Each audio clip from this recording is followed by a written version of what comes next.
एक तरफ आप महिला खिलाड़ियों को गलत बोल रहे हैं, उनको झूठा बोल रहे हैं, उनके ऊपर अनाप शनाप इल्जाम लगा रहे हैं और दूसरी तरफ आप अपने बृजभूषण शरण सिंह से इस्तीफा भी ले रहे हैं। ऐसा कैसे हो सकता है? दोनों बातें तो आखिर सही नहीं हो सकती ना। मैं बताती हूँ ऐसा कैसे हो सकता है।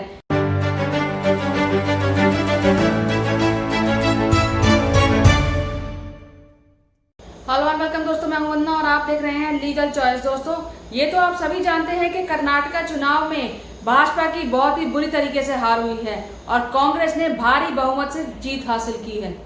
कर्नाटक की पढ़ी लिखी जनता ने नफरत की राजनीति को किनारा कर दिया और मोहब्बत की राजनीति को जिता दिया और भाजपा को बाय बाय कर दिया, यानी कि नफरत पर मोहब्बत की जीत आखिर हो ही गई। जैसे ही कर्नाटक में भाजपा हारी, वैसे ही हमारी महिला खिलाड़ियों के यौन शोषण के आरोपी कुश्ती संघ के अध्यक्ष बृजभूषण सिंह से भी इस्तीफा ले लिया गया। इससे पता चलता है कि नफरत की और हिंदू मुस्लिम की राजनीति ज्यादा दिन नहीं चलती।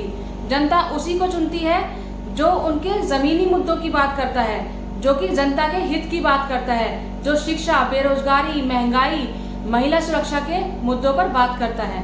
जब जनता के वोट की पावर दिखती है तो सरकारें नाचती हैं। वही मोदी सरकार है जो 3 महीने से, और अब तो 4 महीने होने जा रहे हैं, 4 महीने से बृजभूषण के ऊपर एक एक्शन तक नहीं ले रही थी। वहीं कर्नाटक में हारने के बाद तुरंत उससे इस्तीफा मांग लिया गया। अब यहाँ सोचने वाली बात ये है कि जब ये कहा जा रहा था कि हमारी जो महिला खिलाड़ी हैं वो झूठे आरोप लगा रही हैं बृजभूषण के ऊपर, जो भी वो कह रही है वो सब गलत बोल रही है, वो झूठ है, तो फिर किस बेसिस पर, किस आधार पर बृजभूषण से इस्तीफा मांगा गया? इसका मतलब क्या समझा जाए? इसका मतलब तो यही हुआ कि हमारे खिलाड़ी जो भी इल्जाम बृजभूषण के ऊपर लगा रहे हैं वो सब सच है, तभी तो इससे इस्तीफा लिया गया।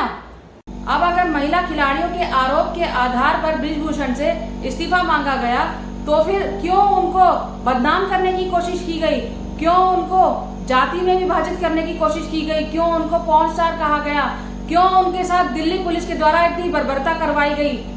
याद होगा आपको मंजर, जब बारिश में उनके बिस्तर भीगने के बाद उन्होंने सोने के लिए तख्ते मंगाए थे, तो पुलिस के द्वारा क्या व्यवहार किया गया था उनके साथ, कितनी बर्बरता पूर्वक उनके साथ व्यवहार किया गया था। जिन्होंने इन महिला खिलाड़ियों का साथ देने की कोशिश की, उनके साथ भी दुर्व्यवहार किया गया और उनके साथ ही साथ पत्रकारों के साथ भी बुरा व्यवहार किया गया था और ना ही उनसे किसी को मिलने दिया जा रहा था। तो फिर ये सब क्यों किया गया? एक तरफ आप महिला खिलाड़ियों को गलत बोल रहे हैं, उनको झूठा बोल रहे हैं, उनके ऊपर अनाप शनाप इल्जाम लगा रहे हैं और दूसरी तरफ आप अपने बृजभूषण शरण सिंह से इस्तीफा भी ले रहे हैं। ऐसा कैसे हो सकता है? दोनों बातें तो आखिर सही नहीं हो सकती ना। मैं बताती हूँ ऐसा कैसे हो सकता है।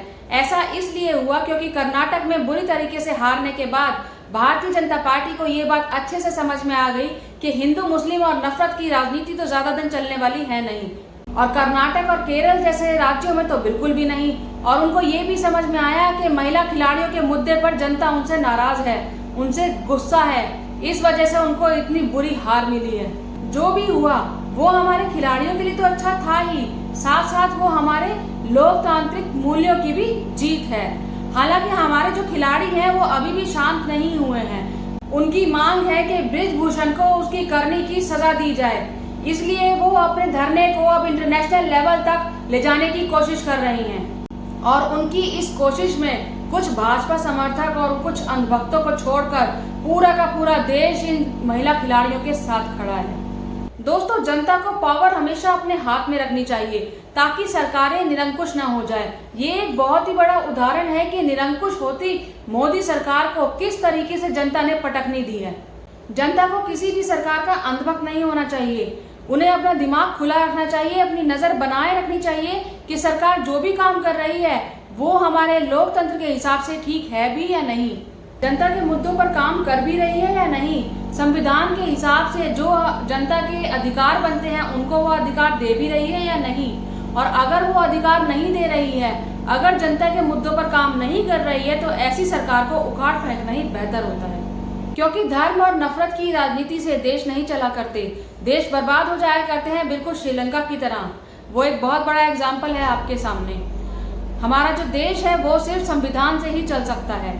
आप इस बारे में क्या राय रखते हैं मुझे कमेंट बॉक्स में जरूर बताइएगा।